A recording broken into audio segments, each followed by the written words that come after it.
Si el universo no es eterno, ¿tenemos evidencias de su inicio? ¿Son las leyes físicas la mejor evidencia de ese inicio o es la existencia de un creador? ¿Qué tanto concuerda el relato bíblico con los hallazgos de la ciencia?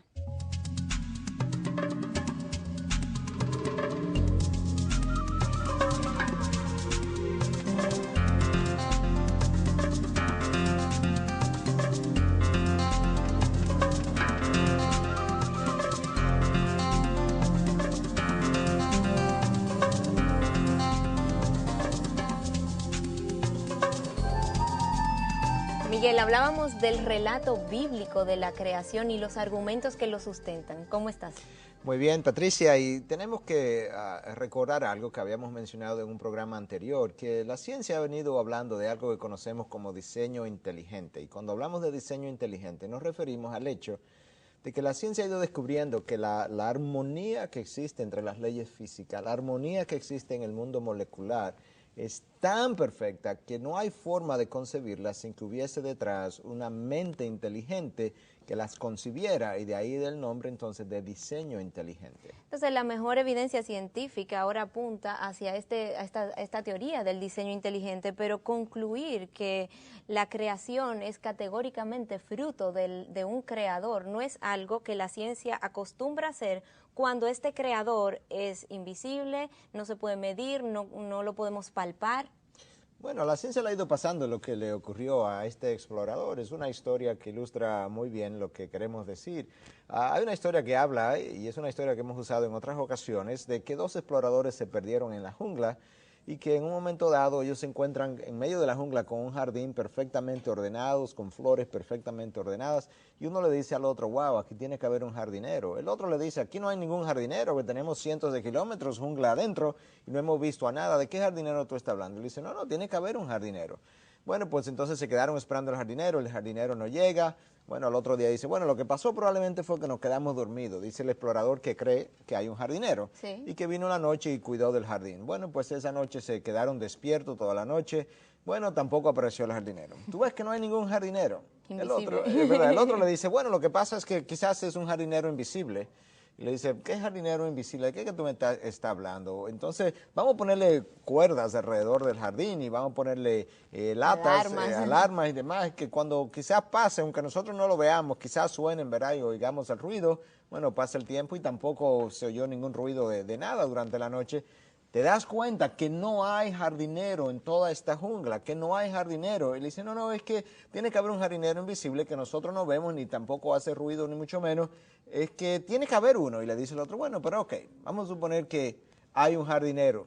¿Qué diferencia hay entre un jardinero invisible y ningún jardinero? Y él termina ahí probando de que Dios no existe, cuando en realidad lo que la parábola termina probando, la leyenda, es que la diferencia es el jardín. Si no hubiese habido jardinero, no hubiese habido jardín. Esa es la diferencia. ¿Cuál es ese jardín? La creación, la tierra, la creación de Dios. Esa es la diferencia entre no Dios y la existencia de un Dios creador. Entonces revisemos qué nos dice la Biblia del inicio del universo. Bueno, la Biblia comienza, como tú sabes, cuando tú abres la primera página de la Biblia, en el Génesis 1, dice, en el principio Dios creó los cielos y la tierra. Una frase muy famosa, porque cuando la misión lunar Apolo 11 fue a la luna y logró alunizar, ¿verdad? Algunos de sus comandantes, sus astronautas, Neil Armstrong, uno de ellos, y Edwin Aldrin, el otro, lograron alunizar. Y desde la luna ellos pudieron ver cómo la Tierra se levantaba en el horizonte. Una imagen preciosa, ¿verdad? Al ver la Tierra levantarse. En contraposición a como la veríamos nosotros. Correctamente. Y entonces las primeras palabras que le vinieron a su mente fueron, en el principio Dios creó los cielos y la tierra. Una foto famosa, una frase famosa, porque eso fue lo que se oyó precisamente en el centro Houston cuando llegó la transmisión. Y se oyó en todas las radios que sintonizadas seguían el evento. Miguel, me pregunto entonces, antes de ese cielo y de esa tierra, ¿qué existía? Bueno, nada, Dios, ¿verdad? Dios creó la tierra precisamente a partir de Él. Él era lo único que existía. Pero ¿no se resulta difícil de creer, Miguel, que Dios hizo todo el universo, todo lo que hemos visto que es el universo, de la nada? No, de hecho la palabra afirma que Dios creó, en Hebreos 11:3, afirma que Dios creó la tierra o el universo precisamente de lo no visible. Por fe entendemos que el universo fue preparado por la palabra de Dios, de modo que lo que se ve no fue hecho de cosas visibles, fue hecho de cosas invisibles, pero no fue hecho de la nada exactamente, porque fue hecho a partir de Él, y Dios es un ser omnipresente, omnisciente, omnipotente, y Él no es nada, de manera que fue creado ex nihilo, es una frase famosa en latín para decir de la nada. Miguel, pero esa materia que plantean muchos, que existió, que fue la sustancia inicial, la energía inicial, no pudo explotar, ¿qué tan difícil es que haya surgido sin una causa previa? Bueno, es que para comenzar, la ciencia ya ha establecido que de la nada nada sale, a pesar de que algunos continúan afirmando que el universo salió de la nada. Por otro lado, la misma ciencia ha afirmado que el universo tuvo un comienzo. Todo lo que tuvo un comienzo tiene que tener una causa, y esa es la ley de la causalidad. Y lo otro es, Patricia, que se viene afirmando en ocasiones que esta materia ha sido eterna y que en su eternidad, en un momento dado, explotó. Pero si explotó, ¿qué la hizo explotar? ¿Es tan difícil que haya explotado sin una causa previa entonces? Claro, definitivamente que sí, porque si hubo una explosión, eso es un efecto. Si hubo un efecto, tiene que haber una causa por la ley de la causalidad que ya acabamos de decir.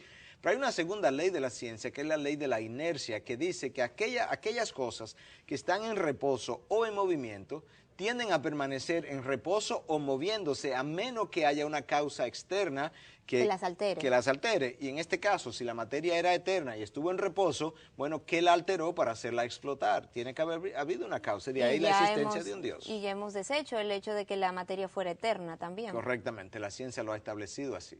Miguel, ¿cómo se compara la descripción inicial de la creación según la Biblia, según el relato bíblico, y la teoría del Big Bang que es tan enseñada hoy en día? Bueno, la teoría del Big Bang básicamente lo que postula es que en un momento dado hubo una explosión y que esa explosión dio origen a los múltiples planetas y galaxias que conocemos hoy.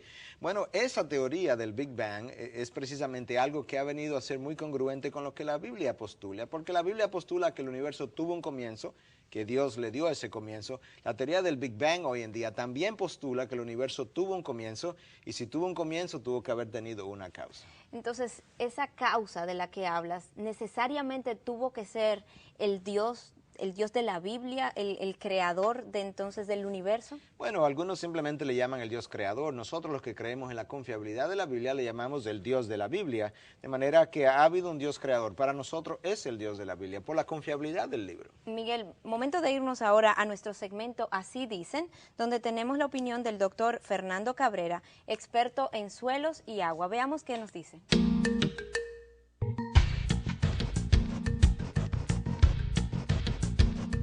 Yo lo veo de una manera diferente. Yo lo veo que las cosas que no son contradictorias. O sea, yo creo que si existe evolución y hay buenas evidencias científicas sobre cosas que han evolucionado, y entre ellas el ser humano como la culminación, si se quiere, de toda esa evolución, eso no se contradice en absoluto con la existencia de Dios, con que Dios haya sido el creador de todo.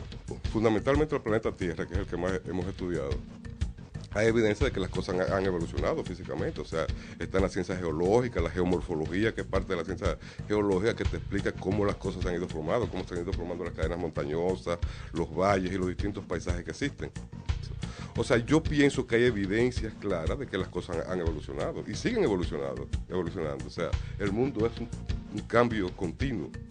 Pero yo sí creo que la mano de Dios está detrás de eso y que no podemos explicar ni remotamente muchísimas cosas, y nunca la podremos explicar sin la existencia de un creador todopoderoso. Yo creo que el inicio de todo es Dios, que es eterno, que no tiene principio ni fin. Si lo hizo de la costilla, de un poco de tierra en un momento dado, y después creó la mujer sacando la costilla de Adán, o si lo hizo a través de un proceso evolutivo, ahí que estaría la respuesta. Si nosotros queremos aprender cómo Dios nos creó, o sea, en primer lugar, no hay duda de que fue Él. ¿Cómo lo hizo? Para mí, irrelevante desde el punto de vista de lo otro, de que fue Él. O sea, de la pregunta básica de si fue Él o no fue Él. O sea, el punto materialista de que la materia siempre existe y ha evolucionado. No. Para mí, hay un creador todopoderoso que es el que explica muchísimas cosas. hay buenas evidencias de que las especies evolucionan y que ha habido evolución de cosas, que se adaptan. Está la teoría de Darwin, que fue la primera que revolucionó todo esto, que fue la que creó de por sí la teoría de evolución, y eso se ha ido, si se quiere, puliendo con el tiempo, pero realmente las cosas no se pueden explicar estrictamente, científicamente, con todo el poder que le asignamos a la ciencia. Y yo particularmente me considero, si se quiere, un científico, o sea, he tenido entrenamiento científico, pero yo creo que científicamente tú no puedes explicarlo. Hasta ahora no podemos explicar eso. Cuando llegamos a cosas tan perfectas como el cerebro humano, ahí sí para mí es imposible explicar lo que eso ocurra al azar, que es la explicación científica, o no, yo no diría científica, materialista. Hay cosas que definitivamente no se pueden explicar por al azar, que han sucedido por simple evolución y combinaciones que ocurren y adaptaciones que ocurren al azar. Yo creo que no. Yo creo que hay un ente ordenador detrás de todas esas cosas. Él creó, él vigila y él quiere que las cosas sigan bien, pero nos creó a los seres humanos a imagen y semejanza de él. Entonces nosotros no somos títeres de él, que él continuamente nos controla y nos dice hacia dónde vamos, sino que él nos crea esa libertad de acción que es lo que hace grande la creación, porque si fuera una cosa que fuera todo predeterminado, realmente no tendría mucho sentido. ¿Qué te parece, Miguel? Bueno, uno de los problemas, ¿verdad?, de querer abrazar tanto el creacionismo como el evolucionismo es que tú encuentras en algún momento contradicciones entre ambas. Por ejemplo, la Biblia claramente establece que Dios creó las cosas según su especie. El evolucionismo habla precisamente de algo contrario, que las especies han evolucionado. Entonces tenemos que ser muy cuidadosos cuando queremos abrazar ambas posiciones, porque nos vamos a contradecir en el camino y no podemos aceptar contradicciones. Y por otro lado, también tenemos que ser muy cuidadosos cuando decimos que cómo ocurrieron las cosas no es como la Biblia lo establece, porque entonces yo no sé qué escoger de la Biblia, si escoger una porción o dejar otra, ¿cómo yo establezco la diferencia? Miguel, la Biblia lo que sí establece claramente cuando el relato bíblico es de que Dios hizo todo en 6 días. Pero quiero que revisemos entonces las posiciones dentro de aquellos que sustentan el relato bíblico y que abrazan el relato bíblico como real, los creacionistas, las posiciones que ellos tienen con respecto a este punto de si fueron 6 días de 24 horas o no. Bueno, hay dos posiciones, ¿verdad? Una posición es que los días fueron de 24 horas y aquellos que abrazan esa posición entienden que una de las razones por las cuales son tan categóricos es que la palabra que aparece ahí, traducida como día, es la palabra yom. Y que la palabra yom, cuando aparece acompañada del artículo el, que siempre significa un periodo de 24 días. De 24 horas, perdón. Uh-huh. Sin embargo, hay una segunda posición que establece que no, que realmente estos periodos fueron largos periodos de tiempo que pudieron corresponder a miles de años, y entonces ahora tú tienes esas dos posiciones. Uno piensa en una tierra joven, otro piensa en una tierra de más edad. Por eso hay creacionistas entonces que sustentan que esta tierra joven tendría menos de 10.000 millones de años. 10.000 años. 10.000 años y otros millones de años. Exacto, entonces. O billones incluso, 10 a 15 billones de años de edad pudiera tener la creación conforme a esa segunda posición. Entonces, revisando el relato bíblico, más adelante vemos que hay un orden que se siguió en la creación y me pregunto si este orden obedece a alguna razón científica, si hay algo de peculiar en el orden en que fueron creándose las cosas. Hablemos de ese orden. Bueno, el primer día la palabra de Dios establece que Dios creó la luz y entonces que separó la luz de las tinieblas. Eso es en el día número 1. O sea que el sol fue lo primero. No, realmente no. Tú te vas a encontrar más adelante que el sol ocurre en el cuarto día. Realmente no, hubo simplemente la creación de esa luz. ¿Y entonces esa luz en sí de dónde venía? Bueno, lo más fácil de concebirlo es que vino de Dios mismo. La palabra establece que Dios es fuente de luz. De hecho, cuando tú lees el libro de Apocalipsis y te llega ya al final donde se habla de la nueva creación de Dios, donde habrá una tierra nueva y un cielo nuevo, en Apocalipsis 22:5 te encuentras con esta cita: y ya no habrá más noche y no tendrán necesidad de luz de lámpara ni de luz del sol, porque el Señor Dios los iluminará y reinarán por los siglos de los siglos. La luz saliendo del mismo Dios, de su misma presencia. Lo cual es consistente con el concepto de un Dios autosuficiente que no necesita nada externo a él, sino que tiene luz propia, que se vale por sí mismo. Claro, esa es la idea y la implicación de lo que es perfección. No necesita de nada ni de nadie. En el segundo día tenemos entonces que hizo Dios la expansión y separó las aguas que estaban debajo de la expansión de las aguas que estaban sobre la expansión, y fue así. Bueno, esa es la separación de las aguas, ¿verdad? ¿A qué aguas se refiere en este día? Aguas de la tierra y aguas en la atmósfera. Por un lado sabemos que la atmósfera tiene un gran contenido de agua, pero por otro lado, el libro del Génesis establece que había una capa de vapor que cubría la tierra y que humedecía la tierra. Se refiere entonces a esas dos fuentes de agua, que establecía como un rocío para humedecer la tierra. En el tercer día, entonces, te iba a preguntar antes, ¿acepta la Biblia los cambios arquitectónicos de la tierra?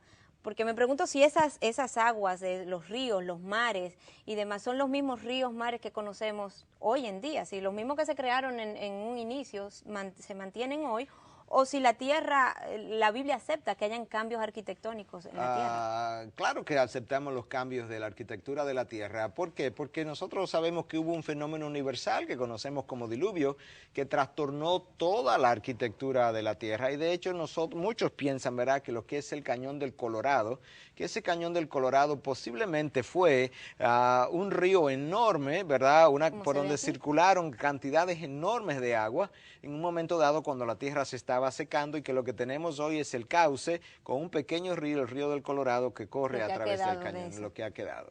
Miguel, en el tercer día entonces leemos que entonces dijo Dios, júntense en un lugar las aguas que están debajo de los cielos y que aparezca lo seco. O sea, separó lo seco de la tierra, ¿no? La tierra de los mares. Y fue así, llamó Dios a lo seco tierra y al conjunto de las aguas llamó mares. Y vio Dios que era bueno.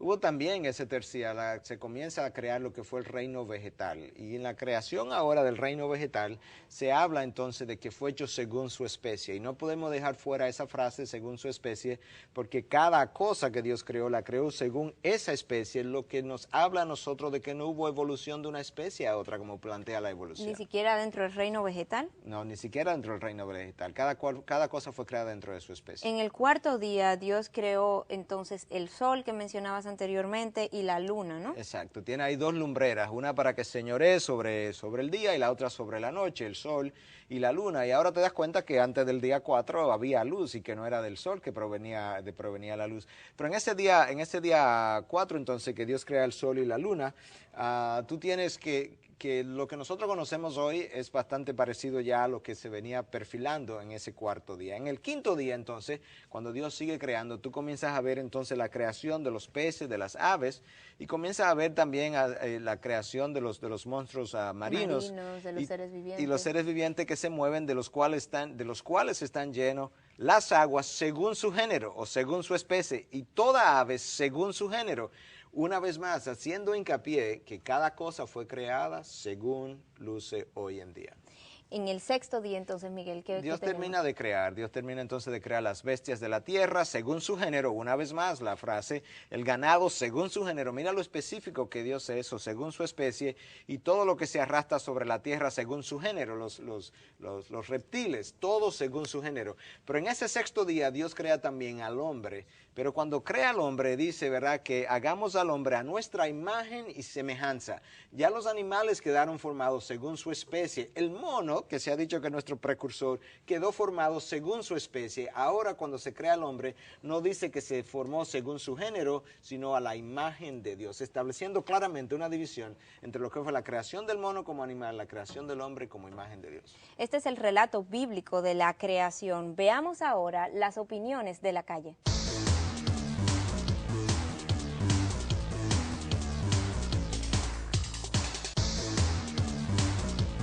El universo lo creó Dios, con la palabra, con el decir de su palabra todo fue creado. Y Dios fue el creador de todo. Creo en la creación, en el proceso de la creación, existe un ser supremo que es Dios, que existe eternamente. Y Él, por su palabra, dijo que fueron hechos el universo. Todo lo que hay fue hecho por su palabra.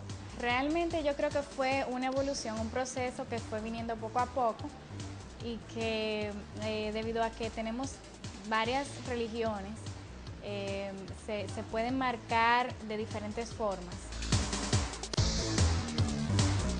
Un mundo tan exacto no hubiese podido existir si no hubiese sido realmente por ese Dios que lo hubiese creado.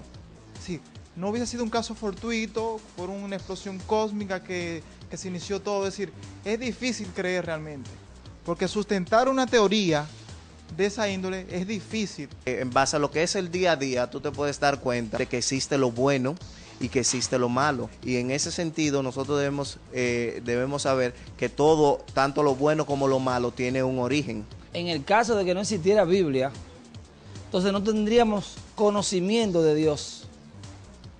Porque la fe, dice la Biblia, viene por el oír o por el conocimiento. Si no hay Biblia, no hay conocimiento de Dios, entonces, diría yo. Nosotros conocemos de las tribus que no carecían de Biblia, de información escrita, y ellos a través de sus ancestros pues fueron adoptando esa ideología de que existían dioses.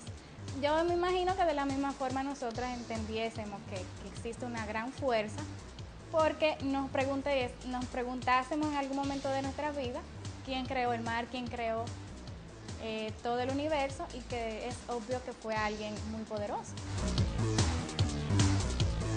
Y después de la caída, el hombre entró en contradicción con Dios, se apartó de Dios y entonces en consecuencia no lo obedece en términos generales. Y al no obedecerlo, entonces está en rebeldía contra Dios. Nosotros vivimos inconformes. Como seres humanos al fin nos preocupamos de buscar la paz exterior y no la paz interior. Entonces vivimos inconformes, en discordia con los demás, sin trabajarnos internamente, sino tratando de trabajar o criticar o viendo la paja del otro. Y entiendo que esa es una de las principales razones que debiésemos de empezar a trabajar. Si tú vas a llevar una vida de seguimiento a lo que es Dios y todo lo que son las enseñanzas que están escritas en la Biblia, tú tienes que realmente cohibirte de hacer una serie de cosas. Entonces, en ese sentido, yo pienso que se nos hace un poquito difícil realmente llevar lo que es un cierto ritmo de vida que va en contra de lo que estamos acostumbrados, de cómo debe ser el parámetro de tu vida. ¿Qué te parece, Miguel, estas inquietudes?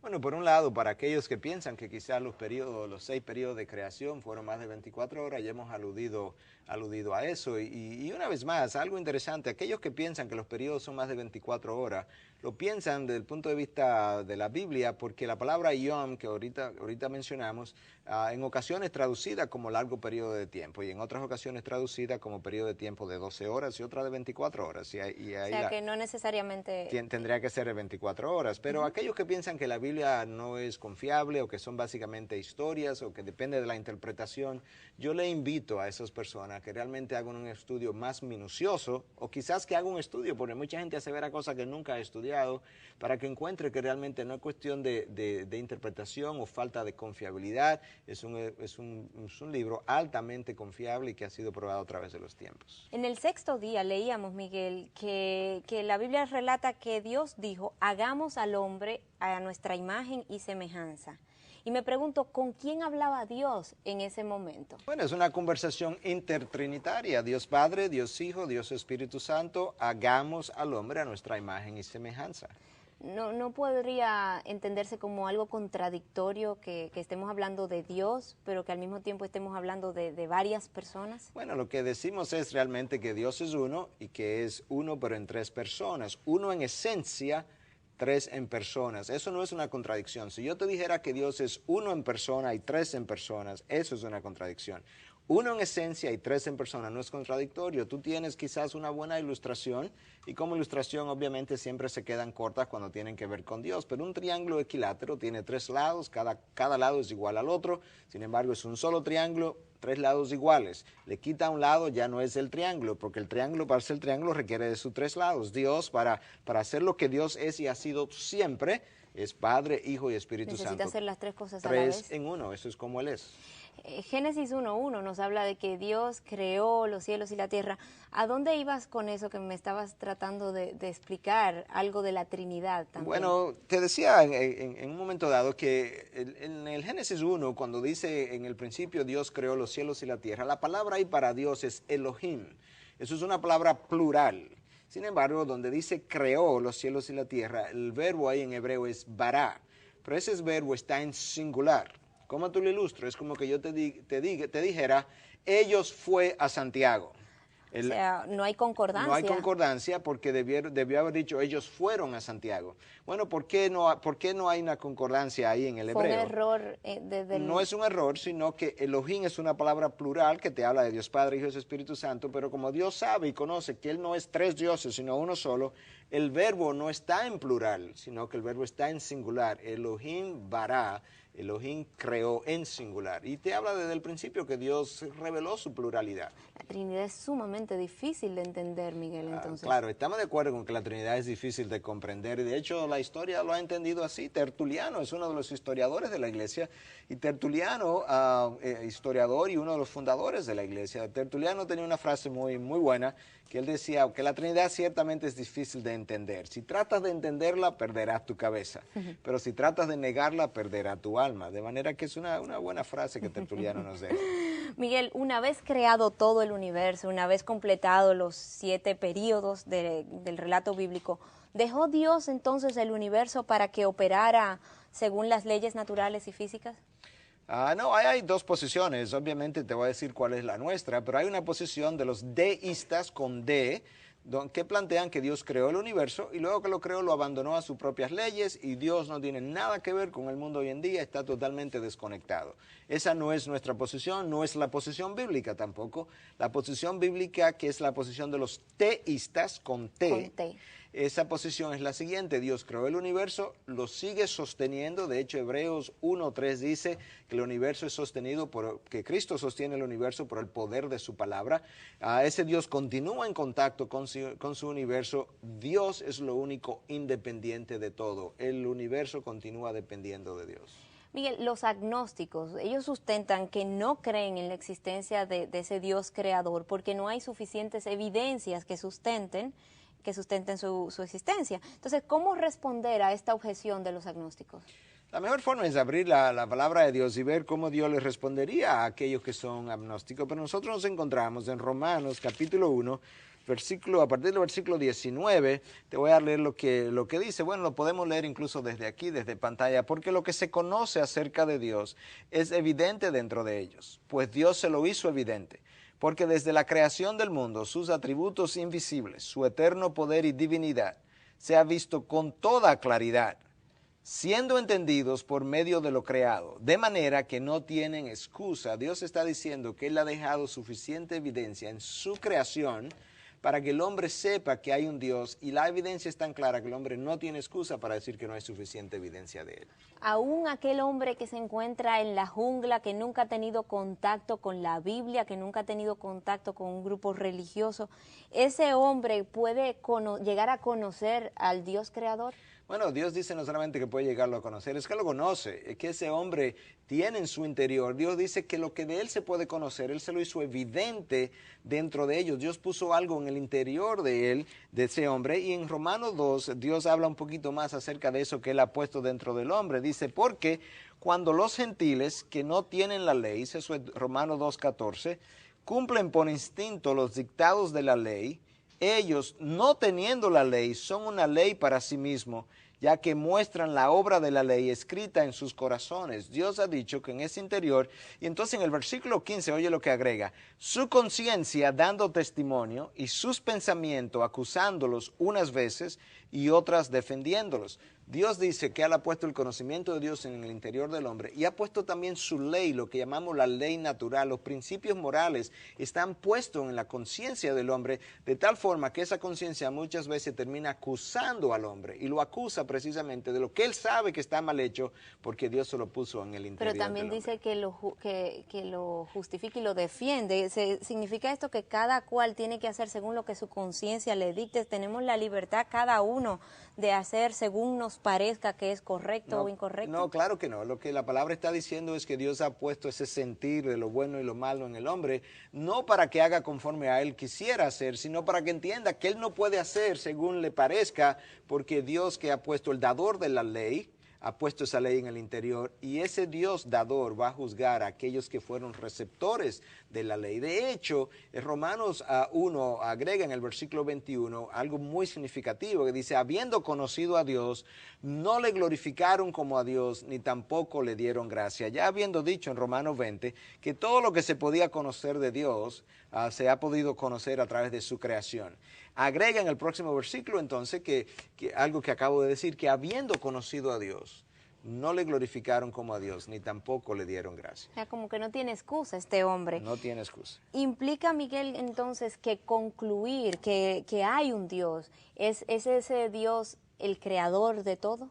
La ciencia ha llevado el creador de este universo que estamos la hablando. ciencia ha llegado a esa conclusión y la ha ido llegando a la conclusión porque precisamente a partir de lo creado se ha ido dando cuenta que no puede haber otra explicación que no sea un Dios creador. Le ha pasado algo que... Este es el jardín. Este es el jardín, ¿verdad? Y le ha pasado algo que pasó en el mundo de la ciencia en tiempos atrás. Hubo unos años atrás donde se conocía en el átomo que tenían protones, electrones, neutrones. De repente, producto de las investigaciones, la ciencia llega a la conclusión de que tenían que existir unas partículas que ellos llamaron neutrinos, que ellos nunca habían medido, y sin embargo llegaron a la conclusión de que los neutrinos que no se ven tenían que existir, y llegaron a esa conclusión a partir de lo que se ve, que es exactamente lo que la Biblia dice, que de lo que no se ve se puede llegar a la conclusión, que de lo que se ve, la creación, se puede llegar a la conclusión de que Dios existe, que sí se ve. Algunos creacionistas, Miguel, plantean que solo hay vida en la Tierra.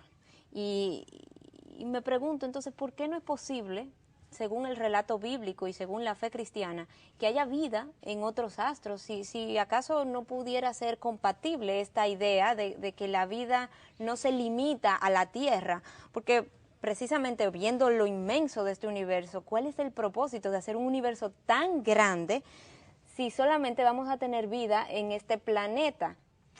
Mira, el Salmo 19 comienza diciendo: los cielos cuentan la gloria de Dios. Y la gloria de Dios es básicamente lo que Él es.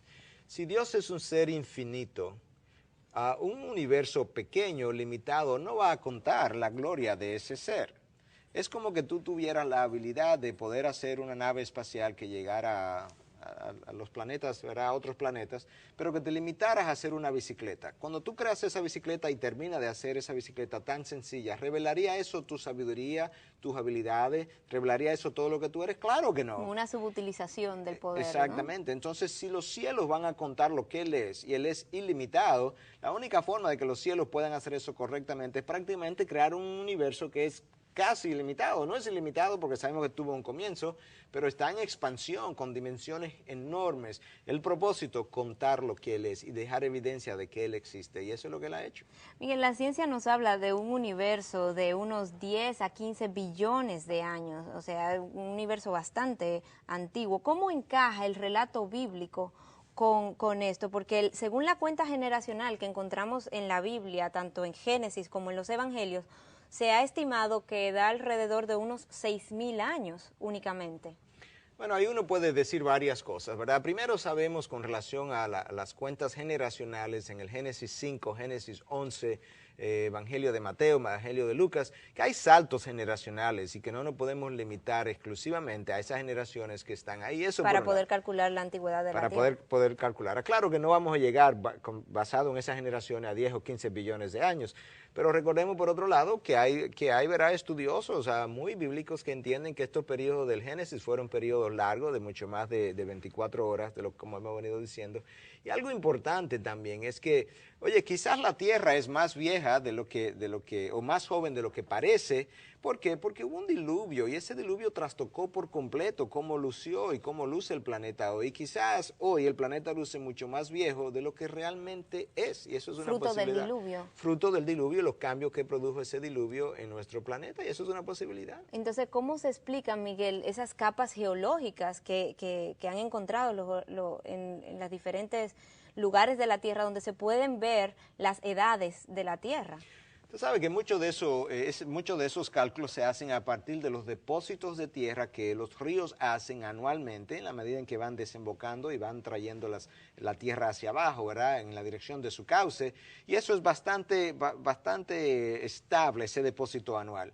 Pero tenemos que recordar, Patricia, que cuando tú tienes un diluvio que inunda el planeta por completo, por espacio de 371 días, desde el momento en que el arca se cierra al momento en que Noé sale, estamos hablando más de un año. Oye, la cantidad de tierra que eso pudo haber depositado es enorme. Si nosotros pudiéramos tener capas de tierra acumuladas en un periodo relativamente corto, enormes cantidades de esas capas. Y además, no podemos limitar lo que Dios puede hacer. Recuerda algo, cuando tú piensas en el diamante se supone que es carbón bajo mucha presión en la tierra por muchos millones de años que se ha convertido en diamante. Sin embargo, hoy en día la ciencia ha podido crear diamantes en un periodo relativamente rápido. Si la ciencia es capaz de hacer algo que la Tierra le toma millones de años para hacer, ¿qué no podría hacer un Dios omnipotente? Pero nunca es lo mismo, ¿no? Miguel, hablas del diluvio y me pregunto cómo encaja el diluvio con la teoría de la evolución. Y sé que hay muchas personas que tienen inquietudes similares a estas, Miguel, y similares a las que hemos planteado hoy, pero que quisieran abundar y profundizar un poco más. ¿Por qué no nos vamos ahora a nuestro segmento de respuestas literarias? ¿Qué libros tenemos para hoy, Miguel, en nuestro segmento de respuestas literarias? Mira, hay un libro muy bueno, traducido ya al español, en inglés es Why I Believe, o Por qué creo. Es un libro que te va a responder muchas de las preguntas. ¿Por qué creo en la creación de Dios? ¿Por qué creo en la Biblia? ¿Por qué creo en valores absolutos y relativos? Y yo creo que para aquellos que están interesados en escudriñar muchos de estos temas, es un libro muy bueno, escrito por el Dr. James Kennedy, un hombre que es muy conocido a nivel internacional. Y por otro lado tenemos también el libro La defensa de la fe, de Pablo Hoff y David Miranda, donde se responden preguntas como: ¿Jesús es mero hombre o plenamente Dios hombre? ¿La ciencia retorna a Dios? ¿La creación de la tierra y la ciencia? ¿La evolución es Dios o el azar? ¿El hombre un gorila desnudo o hechura divina? Son interesantísimos los temas que nos plantea este autor.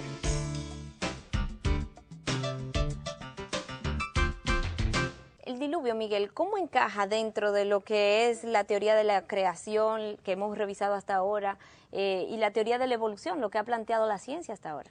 Las mismas excavaciones ponen en manifiesto descubrimientos que favorecen un diluvio universal. ¿Cómo tú explicas grandes cementerios de animales si no hubo algo que los empujara a todos a morir prácticamente apiñados o, por así decirlo, todos en un mismo lugar? Los animales mueren uno a uno y se van dispersando, van caminando según van muriendo, pero hay grandes cementerios de animales. A menos que no hayan pestes que los atacaran. Bueno, pero igual. Pero aún así, una peste no termina inmediatamente, no extermina a los animales todos juntos en un solo lugar, porque ellos van caminando según se van sintiendo mal y demás. Pero en este caso, tú tienes en la Siberia, donde aparecieron 50,000 colmillos de elefante en un solo lugar, en un gran cementerio de animales. En Colorado, tú encuentras en otro cementerio 400 o 500 fósiles diferentes, todos en un lugar. Algunos de esos cementerios en altas montañas, allá arribota, en el tope de las montañas. Como si fueran subiendo, huyéndole al nivel del agua que fue aumentando. Exactamente, ¿cómo tú lo explicas si realmente no hubo tal diluvio? ¿Por qué no están esos en la falda de la montaña y están allá arribota en las montañas, en el tope de esas montañas? Y el relato bíblico que nos habla de Adán y Eva, que nos cuenta del diluvio, muchos entienden que son leyendas, que son formas de querernos hacer llegar parte de lo que en realidad ocurrió en ese momento. Y conocemos estadísticas de Inglaterra donde el 80% de los sacerdotes, obispos anglicanos y pastores evangélicos han declarado no creer en Adán y Eva como tal, que no creen que existieron tal cual aparece en el relato bíblico. Bueno, es lamentable que dentro del mismo mundo cristiano haya gente que le haya ido perdiendo valor, le haya ido quitando valor a la Biblia para abrazar otras corrientes, pero la realidad es, Patricia, que después de 2000 años de ataques sobre la Biblia permanece como el libro mejor vendido, el bestseller número 1 de todos los tiempos. No importa cuánto, cómo, quién la quiera atacar, permanece con una amplia evidencia. Y además, Patricia, ¿qué es más lógico? Una vez más la pregunta, que Dios creara a Adán y Eva, un ser perfecto, omnisciente, omnipresente, omnipotente, o que del azar, de la nada, el hombre haya surgido a partir de un proceso evolutivo. ¿Qué es más congruente? Lo que muchos aluden, Miguel, es que le suena a una fábula, la historia, el relato bíblico que habla de una fruta prohibida y todo esto, o sea, le suena más a una fábula que a un hecho real. La fruta prohibida es algo que creemos que ocurrió tal cual, pero es una ilustración que Dios nos deja de un par de cosas. Primero, no es tanto la fruta, por decir la fruta, es la violación a un mandamiento que Dios había dado, eso es uno. Y número dos, oye, lo que es el hombre, que después que Dios le entrega a Adán y Eva todo el universo, toda la tierra, para que todo el planeta, para que la sojuzgara, la gobernara, y la única limitación que Dios le pone sobre la fruta de un solo árbol, que ese hombre no haya tenido, ¿verdad?, la conciencia, la sensibilidad para guardar esa palabra de Dios, esa prohibición, que no se haya conformado con el resto del planeta y que quisiera, ¿verdad?, la fruta de ese árbol también. Eso nos dice mucho a nosotros de lo que el hombre es en su esencia y también de cómo el hombre quisiera siempre querer ser más de lo que Dios es, ocupar el lugar de Dios, que es lo que la historia del Génesis nos ilustra. Volvemos entonces al punto del diluvio, porque sé que hay mucho de qué hablar ahí. ¿Es acaso esto un mito? ¿Fue una realidad este diluvio? Yo creo que el mismo estudio de las culturas nos lleva a nosotros a la comprobación de que esto fue una realidad. Hay 200 o 300 culturas diferentes en los 5 continentes que hablan precisamente de que hubo un diluvio en un momento dado, y de esas 200 o 300 culturas específicamente se escogieron 225 de esas culturas para hacer un análisis y poder desglosar entonces con porcientos qué fue precisamente lo que estas culturas creían. Y yo creo que las estadísticas... O sea, creían acerca de un diluvio. De un diluvio que ocurrió. Las estadísticas son altamente interesantes. Mira, de esas 225 culturas, el 88% dice creer que hubo una familia que fue separada por Dios antes de que este diluvio ocurriera. El 88% coinciden en este punto. 225 culturas diferentes a través de los 5 continentes. Así tú puedes seguir con los demás por ciento. Un 70% atribuye la sobrevivencia a una barca. O sea, 70% de aquellas culturas que tienen esa historia son congruentes, concuerdan de que hubo una barca que salvó a las especies en ese momento. El 66% de esas culturas concuerdan que el diluvio vino debido al pecado del hombre. Un por ciento también sumamente alto, y así pudiéramos seguir revisando los demás por ciento. El 67% asevera que los humanos que se salvaron y los animales que se salvaron juntos dentro de esa barca que mencionamos hace un momento, y el 57% habla de que la barca se detuvo en una montaña, tal cual la Biblia asevera. Y tú tienes finalmente que el 66%, 2/3 de ese número de culturas que mencionamos, que el héroe, que en este caso la Biblia menciona como Noé, recibió notificación previa antes de la catástrofe, que Dios hizo una comunicación. Oye, ¿cómo explicas tú esa congruencia tan grande de culturas dispersas y diversas? En 5 continentes diferentes, 225 culturas diferentes. Miguel, si la creación no es un mito, ¿dónde tuvo lugar? ¿Dónde la ubicamos geográficamente al día de hoy? Entendemos que ocurrió lo que es el sur de Irak, literalmente. De hecho, en esa área del sur de Irak hay un monumento precisamente que habla acerca de ese diluvio, que conmemora el diluvio también. ¿Y ahí qué hay ahora? Bueno, gran parte de esa área es desierto, y desde el punto de vista político sabemos las guerras y los conflictos que esa área ha tenido en estos días, en los últimos años. ¿Hay demarcaciones geográficas que nos indiquen exactamente dónde quedaba ese lugar en la Biblia para poderlo ubicar entonces hoy? Sí, yo creo que en la Biblia nos habla de que el jardín del Edén estaba irrigado por 4 ríos, y menciona 2 de esos 4 ríos, que es el Tigris y el Éufrates, y esos 2 ríos todavía existen precisamente en lo que es el área de Mesopotamia, al sur de lo que es el país de Irak. Aún después del diluvio posterior que vino. Correctamente. Los otros 2 ríos probablemente desaparecieron, es lo que creemos, producto de lo que fue el diluvio universal que cambió la arquitectura de la Tierra.